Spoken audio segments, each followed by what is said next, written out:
Tomorrow, it could continue pumping to Valhalla. Like, nobody knows, and it's anyone's guess. And some people are going to guess complete dump, sell off, you know, rug pull. And if that happens, they'll say, I called it. And other people are going to guess it's only getting started, massive pump. And if they turn out to be right, they're going to say, I called it too. So I'm here to tell you, I'm not trying to call it. All I'm trying to do is protect money that I've made. And hopefully you find some value in that in this video if it ends up being public. This is how I honestly speak to my private community. So therefore, I don't know as I'm filming this if I'm going to make this a public video. But if I do, like, this is Annie, you know, and that's it. So yeah, I don't know, smash the like button if this is public. So let's get into TA. That's what you really care about. You don't care about my feelings. So let's talk about it. A few things here. So let's just talk about the counts for what they are. I'm on the 1 hour time frame for Bitcoin. I'm going to do Bitcoin. I'm going to do Solana. Yeah, let's talk about that. So this is how I feel the counts have gone this week. Was our V-shaped recovery. This is level 1, level 2, moving into level 3 where we are now. And being a Sunday, we have to look out for the potential false week move beginning. We also have to be very, very aware. Like I said, the US market is closed this week, which means Asia could make a move, UK could make a move. It means that the whole typical behavior that we normally expect may get switched around between sessions, and it may be really unpredictable. So that's a reason why instead of looking for trades this week myself, I would rather wait for the market to open, see what actually happens, and get in on retracement, whichever way that goes. But in the meantime, I'm just looking to protect my good trades that I did last week, because I ain't giving back the profits that I made last week. I mean, I don't usually do this. I don't usually talk about this. I think it's a bit crass, but I just want to show you, this was a post I did on the 16th. So this was last week, where I showed all of my positions that I had open to my community. And at the time, the total profit was about 115,000. I'm pretty sure at this point in time it's about 140,000. So yeah, I'm absolutely not salty that I'm not in Trump. That kind of money, that's not normal for me. Like, I would normally do something like that over an entire month, but these are my profits since Monday of this week. So that's a 1 week profit. And that's why, like, I'm not willing to give any of that back. And that's why I'm about managing these trades that are still open. Some of them are closed now. Maybe I'll take you through them, but I'm about managing this than trying to ape in on things or trying to pick the direction. Like, this is a case where I would rather the direction be picked and then get in on retracement. So these were trades I've taken in all different types of things. So on OKF, I took a Bitcoin trade. That one's still open. Last I checked, this was at $14,000 profit now. At the time I posted, it was 9,700. ETH, my ETH trade is closed. So that did hit my stop loss. That profit has been taken. This was my loss of the week. So this was a hedge trade. So I had one loss this week because I tried to hedge a short against my long position because I thought there may have been a pullback. That didn't play out. That's fine. BitUnix trades. What is this one? This is Bitcoin long. That's still going. That one is also about $14,000 profit now. HBAR is closed, so that profit is taken. I'm looking for a new entry. This one is Render, I'm pretty sure. Yeah, this was Render. That's closed as well. My other ones are on BitGet. Now with BitGet, actually BitGet's the only exchange that I have open right now, so I can show you the live trades on BitGet. So my Ethereum trade that I had, actually let me swap myself to the other side. So my Ethereum trade that I had got stopped out in profit. So that one is profits collected and gone. My Solana trade here is currently 190 Solana. So I'm up 53,000, just over $53,000 on that. My Bitcoin one is 0.1 Bitcoin, so I'm up about 15,000, nearly 16,000 on that. And my XRP is, nearly, 12,000 XRP, so I'm up about $38,000 on that. So all I'm looking to do is protect these trades, look at where they are right now, where these pullbacks, retracements, do I think that's going to take off again? If I do, all I'm looking to do is move my stop loss up as close to where this ends up retracing as possible, so that, I don't give back too much of these profits. I don't really care too much about taking a new trade. So with all of that in mind, how do I feel about the current price action? With Bitcoin in particular, we can see here that, like I said, the 3 rises, but we're holding this trend line. We are hitting up against this resistance. Now, this area here that I've got shaded out is a previously unrecovered vector between about 105,700 and 108,400. 200, and we're pushing right up against the bottom of that vector. So that is somewhere that we look for reversals. However, we look for them generally after a stopping volume candle or some kind of trap to the upside. Well, does this price action count? It might, because this here is a reversal candle signal. This is a railroad track here that's a bearish engulfing, but it has led to this retracement, and at this point in time it's still held a higher low. So it's tricky. We're still above the 50 EMA. This does signal caution to me. So if price does break down below this trend line, it will also break below the 50 EMA, and at that point I'll be looking for a lower high to confirm the change in trend, and that's where I will feel like, okay, the market's going to pull back and potentially open a short position, depends on my mood. Over the weekend and last week, actually, Friday last week, the shorts were waiting at 108,000. So is there a possibility that, you know, we're also building an ascending triangle here? Yes, there's not enough price action to prove it, but we do have one touch, two touches, a third touch to this resistance line with another higher low would have us to believe that it should break out to the upside. So it's very 50-50 right now. It could break out just from here as well, but generally we look for three touches, higher low, expect breakout to the upside.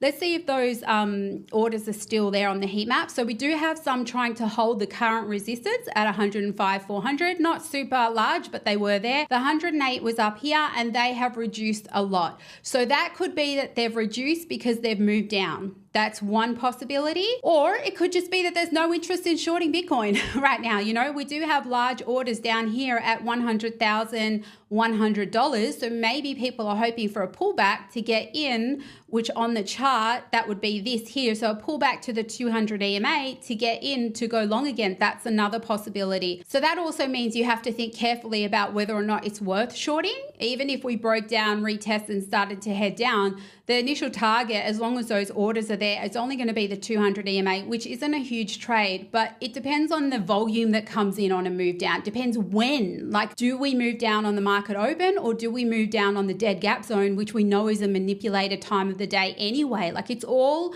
so tricky that is why, like, I'm just being honest with you. I don't want to try and pick it. I just want to try and protect the good work that I did last week. And I don't want to be a hype person, but I also don't want to be a doom person. I'm not going to tell you, like, we moved up through the weekend, we're going to have a rug pull on Monday. I don't know that. Nobody actually knows that. But I'm also not going to tell you, wow, we're so bullish, retail's come in and like, that's it. Now it's alt season.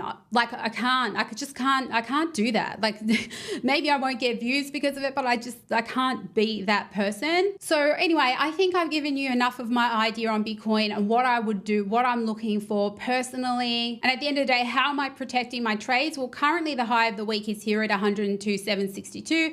We broke up on the weekend, so that's the high of last week now. This will reset at 5 p.m. New York, and it will put the high of the week up here at the 105,770 kind of region. But whilst we're currently above it, it's positive, and currently above the 50 EMA, it's positive. In this type of situation, moving my stop loss up on this Bitcoin trade, I would give it a little bit of room because I'm aware of false move week beginning and that might end up being a stop hunt to the downside. So I don't want to be wicked out on that if I happen to be in a very, very good trade. My Bitcoin trade currently is an 18.7 to 1 risk to reward. And that is, like I said, I have 3 Bitcoin trades on 3 different exchanges. So you do the math. Apparently you guys do the math when I show my live trades, which I feel is a complete waste of your time and wrong focus. But anyway, also the funding rates are fine. You know, funding rates are all fine. Let's look at the open leverage in the market. Let's look at Bitcoin specifically, but I will go through the other ones. So currently we've got a delta of 18.5 billion, meaning, you know, hell of a lot more longs in the market than there are short. We've got the biggest liquidity spike above price at around 107,269. So again, that's the 108 kind of area that is most people's targets really at the moment. If we retrace, the kind of lowest hanging fruit is down here at about 101,475. So again, if we come down, that could be false move week beginning. There's equal liquidity in those 2 little sections either side of price. So really, like I said, they could go either way, and that's why I think protect rather than try to guess. So with that in mind, let's have a look at Solana. Solana's broken in this area of interest right here. Actually, I want to look at Solana on a higher time frame. This was my higher time frame. We didn't get the second high low for a new entry for those who needed it. But those who are already in it, we've broken this. This was target 1. Target 2 is up here. And we got pretty close, 296. The target was about 303, so we're not too far from it. Does it have more legs? Or we have to have a look at smaller timeframes for that. I mean, the 4-hour doesn't look like too much to worry about to me. It's been holding the 20 EMA as support on the 1-hour time frame. So if it breaks that, that's where you're looking for changes in structure to expect a pullback. But we also want to have a look at the liquidation levels for Solana, considering it's had, an epic weekend. And when we look at Solana, the delta here is 9.4 billion, would be on the high side for Solana. Look how much it's risen through here over the weekend.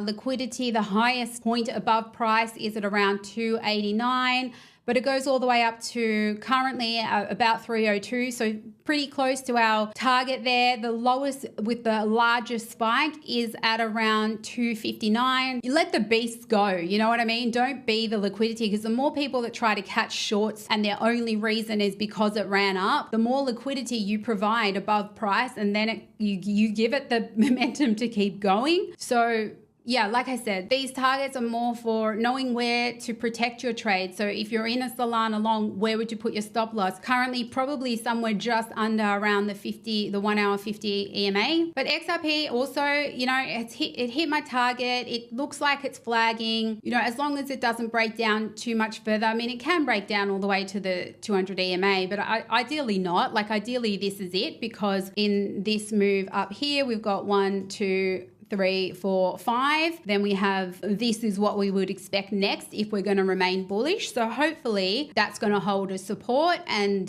that will confirm a flag. It's actually not even a flag, I don't think. I think it's a expanding wedge. It has the potential to be a slight expanding wedge, but it's either going to hold this level and then we would expect a breakout, or it's going to make its move back up to touch this again and then come back down, and then the 200 EMA will act as the support, and then it will break out after that. So I'd be watching for both things on XRP. But for higher time frame trades, HBAR is one that I'm really looking at. Covered this on my video the other day about the potential. This is a daily time frame trade. The potential for HBAR, it was breaking out at the time of the video, and I said look for rejection at the previous high, which is what has happened now. So that means you then go down to a lower time frame to see if there is going to be a retest entry potentially. And when I draw fibs on that whole move, the 50 fibs area is kind of the ideal area to get that retest, which is basically where I have my alert right now. So therefore, I want to go down and have a look at the 1 hour to see if it's time to enter that. And on the 1 hour, this is what I'm seeing currently. So that's the 50 fib level right there at the 0.32849. And I'm seeing the formation, right? So this does look bullish, move up, retracement. Like we know, Trump is like stealing the liquidity from all altcoins. So it's very difficult today. But if the market opens and the market makers are like,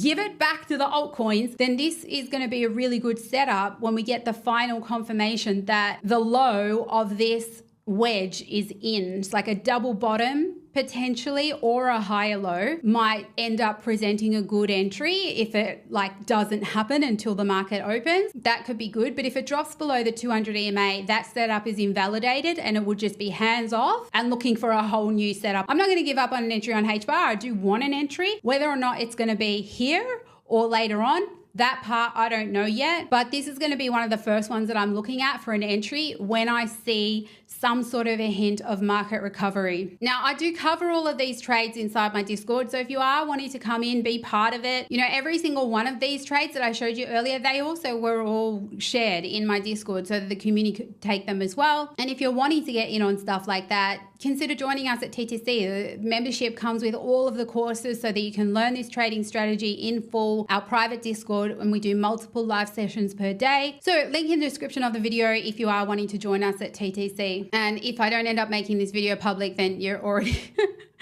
in TTC, so don't worry about that.